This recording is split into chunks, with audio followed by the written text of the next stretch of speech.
Oi.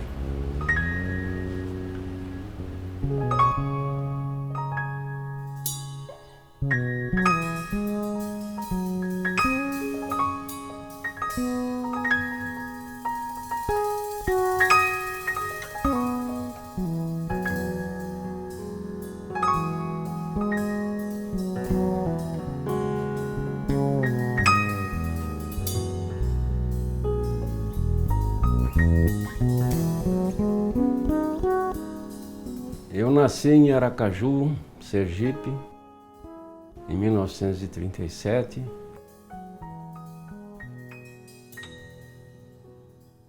E passei a primeira parte da minha infância, até aos 7 anos, nessa localidade. Meu pai, Paulo Menezes Santos, era padeiro e tinha uma peculiaridade. Naquela época ele entregava pães montado em um cavalo. Minha mãe, Nair Aquino Menezes, era funcionária dos Correios. E devido à ocupação de ambos, as minhas tias tiveram uma influência muito grande em nossa formação. Direi que nós fomos, eu e meus irmãos, que eram mais 3, fomos criados praticamente pelas minhas tias durante esse período. Meu pai contraiu tuberculose e teve que sair de Aracaju para Campos do Jordão para fazer um tratamento especial. Com o retorno do meu pai, agora curado, nós decidimos viver em Campos do Jordão. Com 7 anos, todos nós nos mudamos de Aracaju para Campos do Jordão. Eu comecei a estudar o curso primário, com 8 anos de idade. Durante esse curso primário, eu me dediquei intensamente, levei muito a sério, como é uma característica da minha pessoa, de fazer tudo com muita seriedade. E fui muito bem sucedido porque consegui me formar com a nota máxima e por esta razão eu fui premiado com uma medalha de ouro. Daí para frente, tudo consistiu em saber o que eu iria fazer em seguida. E Campos do Jordão é um capítulo muito importante em minha vida, porque aí despertou em mim a vontade de realizar todos os tipos de esportes. Eu participei de torneios de voleibol, basquetebol, mas a minha paixão mesmo era o futebol. Desde muito cedo, eu comecei a praticá-la no principal clube da cidade, chamado Bernécia, e com 16 anos eu já me tornei campeão da cidade em 1954, por ocasião do 4º centenário da cidade de São Paulo. Devido ao meu empenho e, por que não dizer, destaque em relação aos demais jogadores, tive uma chance inédita. Meu pai conhecia uma pessoa onde ele trabalhava, que conhecia um dos diretores esportivos do Corinthians. Ele julgou por bem que eu fizesse um teste nas divisões menores do Corinthians. Caipira do interior, fiquei um tanto inibido em relação ao que estava acontecendo. Mas, como sempre, eu falei, não há por que ficar inibido. Eu vou desempenhar aquilo que eu sempre desempenhei. O treinador disse, agora pode entrar, Nair. Eu entrei, realizei várias jogadas e uma delas impressionou o treinador. Ele falou, já é suficiente. Você vai estar aqui em São Paulo semana que vem, depois você vai jogar contra o Comercial. E realmente isso aconteceu. Eu, no domingo seguinte, joguei pelo infantil do Corinthians contra o Comercial, que depois virou São Bento, e tive a felicidade de fazer um gol. Depois disso, o treinador disse, bom, agora nós temos que preparar a papelada para que você seja oficialmente enquadrado entre os jogadores do infantil. Eu então, morando em São Paulo, comecei a sentir uma saudade muito grande da família e decidi voltar para Campos do Jordão. Talvez se eu tivesse continuado nas equipes seguintes, que era juvenil até chegar no profissional, minha carreira tivesse mudado radicalmente em relação ao que eu faço hoje. Mas isso não aconteceu por causa da saudade que eu sentia da família. E nós saímos em equipe para disputar os Jogos Abertos do Vale do Paraíba, onde eu participava principalmente de corrida de 100 metros rasos e salto em altura, salto triplo. E quando eu recordo disso tudo, eu penso no seguinte: mas como é interessante e como evolve no ser humano a vontade de participar com afinco de atividades esportivas. E no meu caso em particular, eu costumo dizer que não admito que ninguém faça melhor do que eu. E esse sentimento me ajudou muito a superar obstáculos que, de outra forma, eu acho que seria incapaz de fazê-lo. Quando eu completei 17 para 18 anos, eu tive que servir o Exército. E como em Campos do Jordão não havia quartel, meu pai, como sempre, uma pessoa extraordinária, no sentido de proporcionar aos filhos as melhores condições possíveis, veio a São Paulo, a capital, falar com o comandante-geral do 2º Batalhão de Saúde, localizado no Cambuci. E conseguiu que eu, naquela época a gente dizia servir o Exército, no 2º Batalhão de Saúde, localizado no Cambuci, por uma razão muito simples. Era só meio período, e naquela época eu estava no 2º ano científico e teria meio período para continuar com meus estudos. Foi assim que eu consegui completar no Colégio Paulistano todo o ciclo envolvendo o curso científico.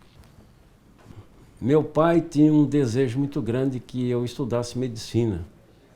Eu tinha um sentimento de que gostava e gostaria, e ainda gosto, do setor de biologia. E eu pensava que talvez fosse encontrar aquilo que eu sempre gostei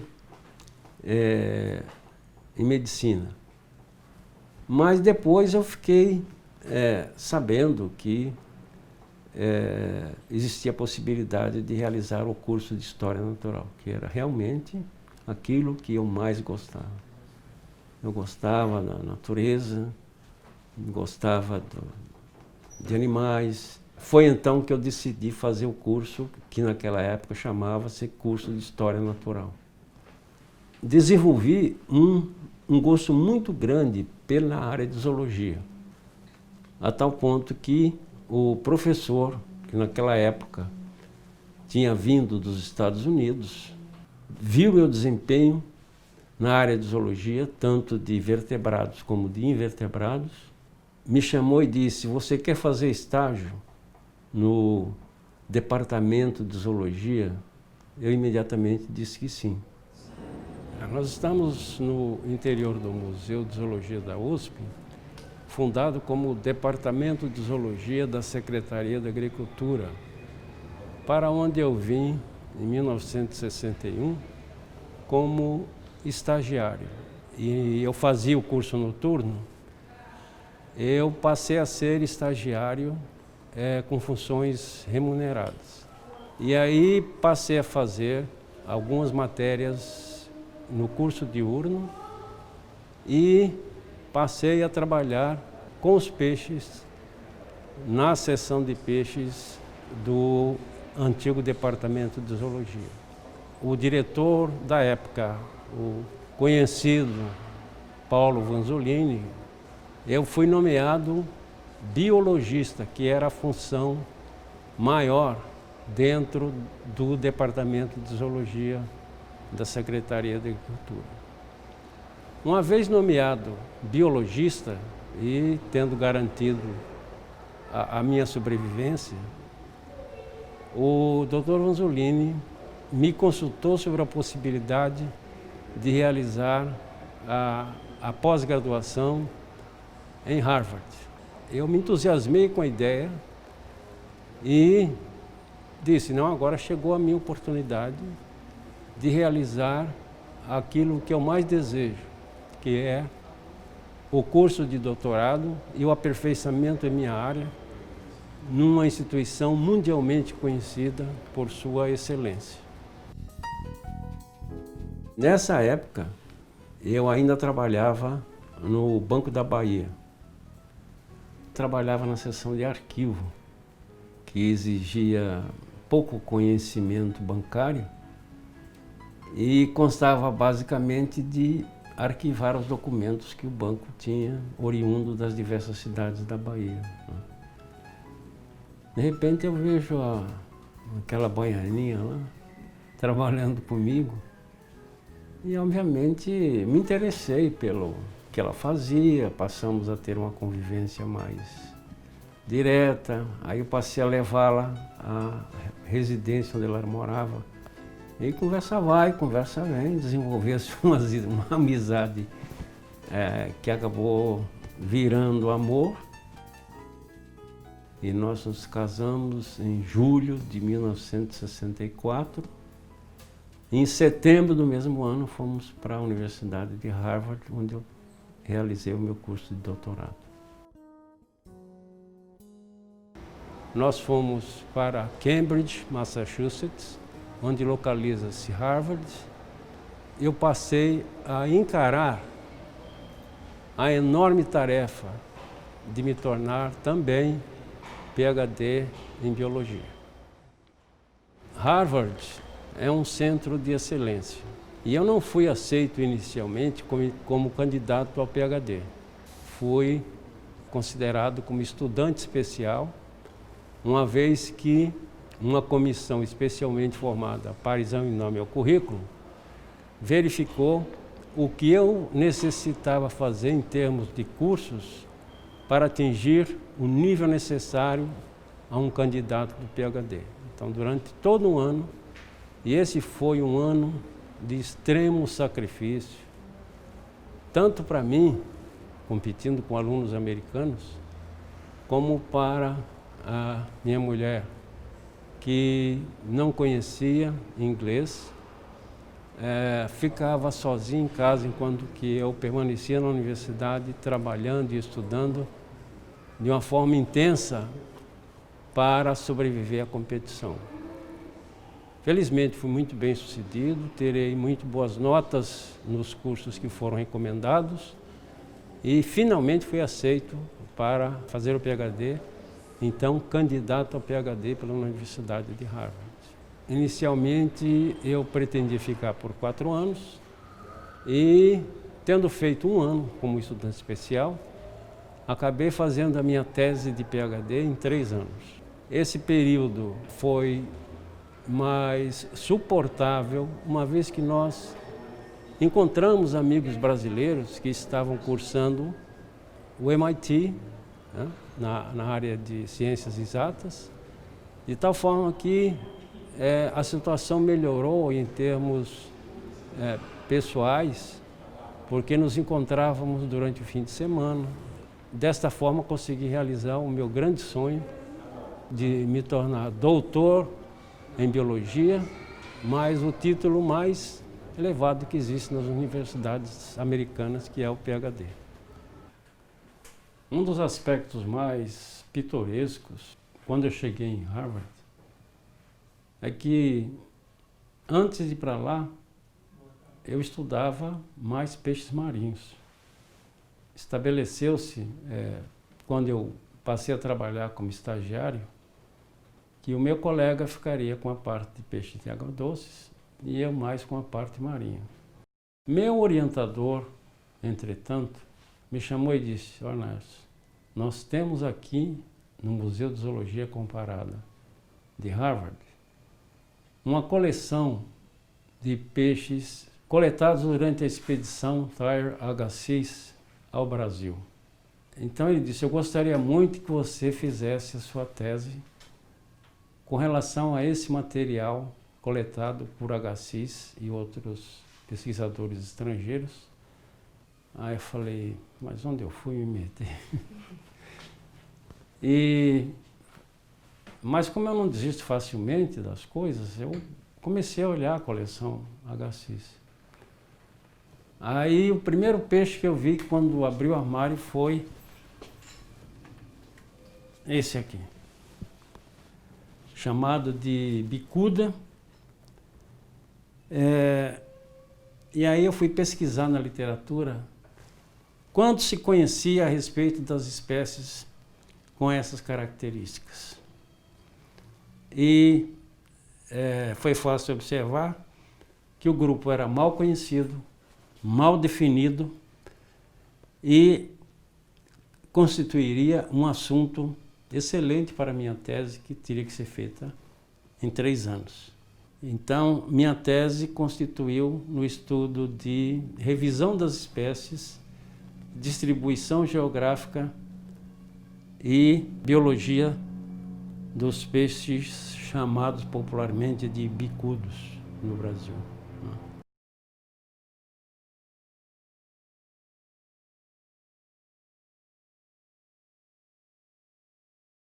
Preocupação maior com a sobrevivência de espécies. E no caso, como eu me especializei em peixes, à medida que eu fui conhecendo o ambiente onde eles vivem, fiz várias expedições à Amazônia, fiquei 3 meses num barco, viajando de Belém até quase o Peru, coletando esse material. Então vocês poderiam perguntar e pensar o seguinte, mas para que tanto peixe? É porque existe uma tarefa maior, que é saber em que nível se encontram as espécies que nós estamos estudando. Nível de distribuição, se elas estão ameaçadas, se correm risco de extinção ou diminuição das populações. Então não é simplesmente dar nome às espécies, que é uma tarefa das mais importantes, porque sem conhecer o nome você não pode fazer relações com outras espécies. Em 1965, quando Silvinha ficou grávida, ela disse, eu não vou ter esse filho aqui, eu vou ter esse filho no Brasil. E ela veio, eu a acompanhei, e foi nessa ocasião que eu realizei uma das expedições para coletar esse material.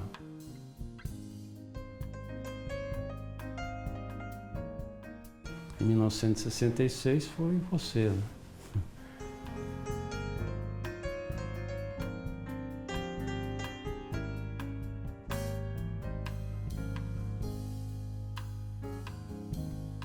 Quando voltei de Harvard, não desisti totalmente de continuar estudando peixes marinhos. Principalmente com alguns grupos de importância comercial, como as tainhas, que eu realizei uma revisão junto com um venezuelano e um pesquisador brasileiro especializado no estudo molecular. E graças a isso eu participei de vários cruzeiros oceanográficos realizados nas costas do Rio Grande do Sul. Participei então de várias expedições, o que foi uma experiência notável, né? Quer dizer, é duro a gente permanecer às vezes parado quando atravessa o Cabo de São Tomé e as condições climáticas pioram muito.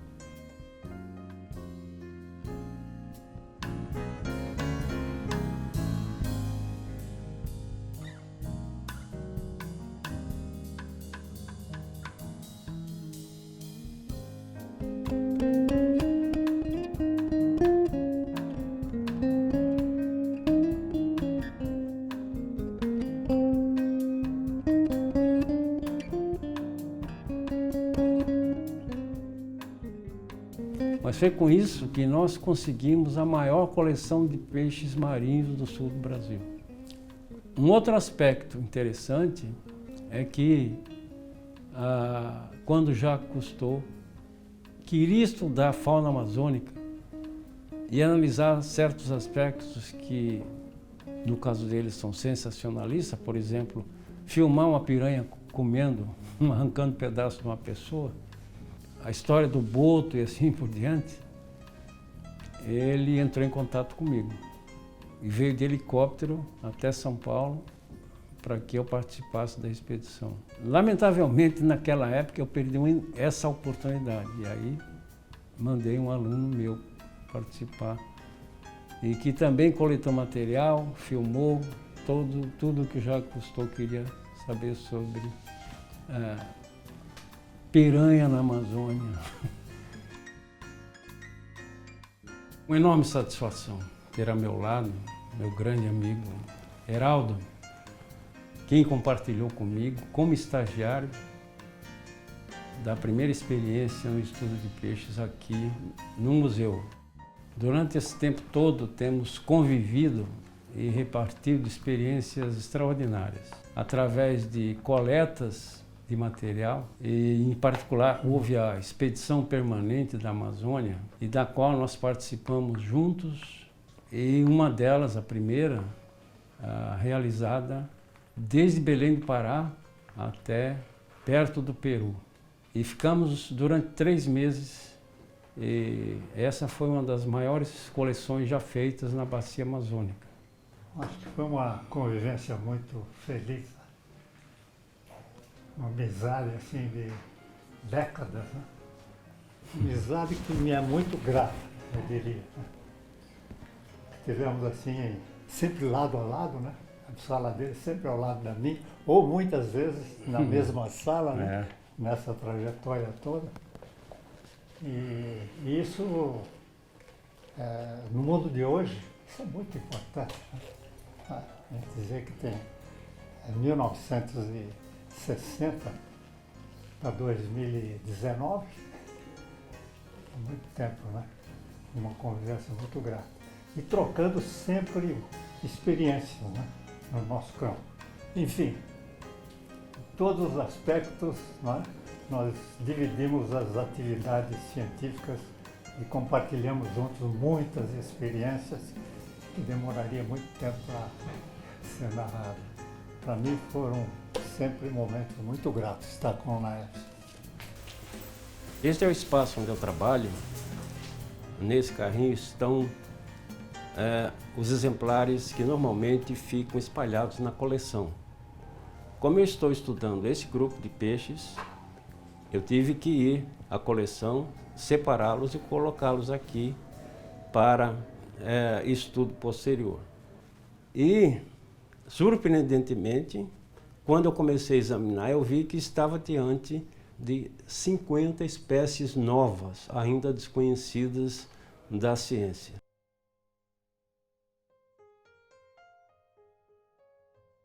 Em cada expedição feita, nós trazemos sempre de 10 a 15% de espécies novas, desconhecidas. Porque nós concentramos os estudos em áreas ainda pouco exploradas. Porque a calha dos Grandes Rios já é relativamente bem conhecida, porque é lá que se realizam as pescas com fins comerciais e assim por diante. Então, cabe aqui exaltar o trabalho excepcional executado pela FAPESP, uma fundação, ela chama-se Fundação de Amparo à Pesquisa do Estado de São Paulo, que, eu diria, é uma ilha na ciência brasileira.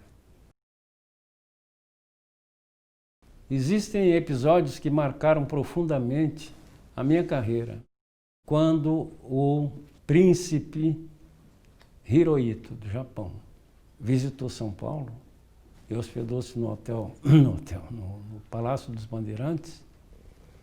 Ele, de repente, até uma coisa engraçada, o cônsul japonês telefonou para minha casa dizendo que o príncipe queria ter uma entrevista comigo, já que ele estudava peixes.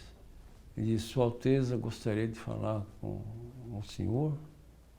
Falei, só que agora tem a final da Copa do Mundo, Brasil e Argentina. E aí eu falei, ele falou, um minutinho só. Aí 5 minutos depois ele ligou.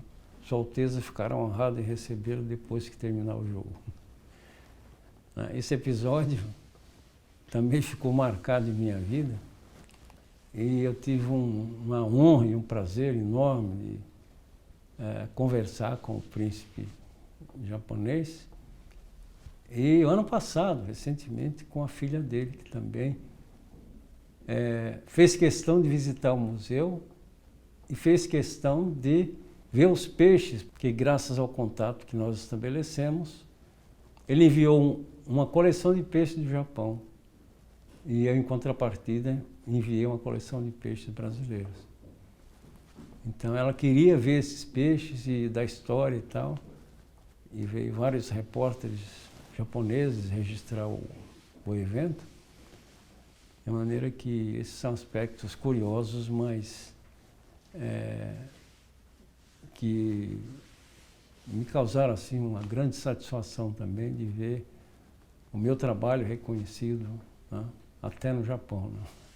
Eu me sinto altamente recompensado por tudo que realizei e pelo trabalho realizado em pesquisa. É um trabalho que me traz grande satisfação. Em nenhum momento eu me arrependo, nem um segundo, a respeito daquilo que escolhi para fazer como meio de vida. Essa é a experiência que eu gostaria de passar para outras pessoas que se interessam por peixes. I first met Nercio 20, 30, maybe 40 years ago, let's say, could be 50 years ago, judging my white hair. And from the start, when I first met Nercio, I understood him and appreciated him as a very kind, gentle, compassionate human being, and also someone who was at the same time an incredibly accomplished scientist. Nercio is responsible for developing systematic ichthyology in Brazil.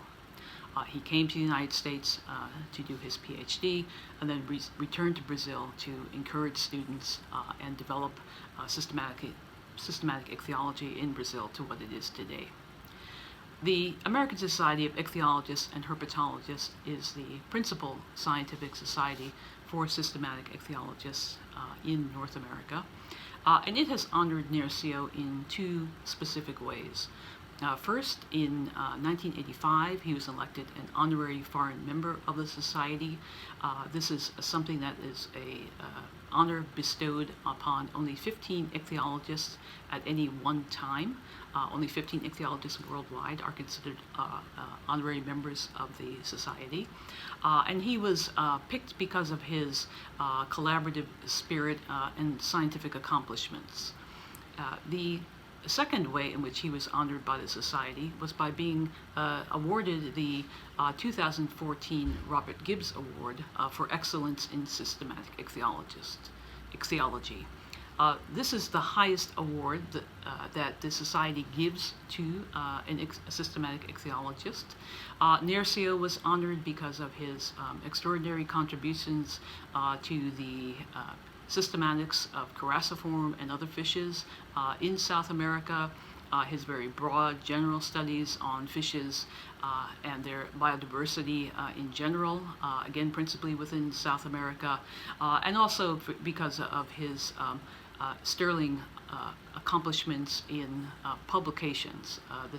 The award is for extraordinary achievement in publications, and by doing these in such a remarkable way, he has again set an example for Brazilian systematic ichthyology that will probably never be equaled. Fazendo uma retrospectiva sobre a minha carreira, eu diria o seguinte: sempre houve em mim a preocupação de justificar aquilo que eu estava fazendo e no que isso iria resultar em benefício da pós-graduação no Brasil especialmente na minha área. Ou seja, para pertencer à elite científica daquelas pessoas que estudam peixes, a única saída que existe é publicar intensamente trabalhos de alto nível e contribuir para a formação de professores em nível de mestrado e doutorado. Então eu articulei o desenvolvimento das minhas pesquisas no sentido de atacar essas frentes com objetividade dentro de um estudo que eu gosto e que me torna feliz. Nunca eu venho trabalhar contrariado. Eu venho sempre alegre porque eu sei que eu vou encontrar novidades e vou contribuir de uma maneira maior ou menor para a formação de alunos. Nesse sentido, eu me orgulho muito de ter formado cerca de 45 mestres e doutores que hoje estão empregados em vários centros de pesquisas, universidades, professores. E essa é uma tarefa muito gratificante, porque eu acho que é uma forma de contribuir para o desenvolvimento do país. Porque eu me sinto útil. Você viu a amizade que eu tenho com os alunos, né? A recompensa que eu tenho de conviver com eles, renovando cada dia e ainda ter o espírito de liderança, porque, modéstia à parte, se não fosse pelo meu currículo, nós não conseguiríamos nenhum desses projetos. Todo aluno que quer fazer o pós-doc, por exemplo, pede para fazer comigo. E você pretende trabalhar até o último dia da sua vida? Seguramente. É por isso que eu me cuido tanto.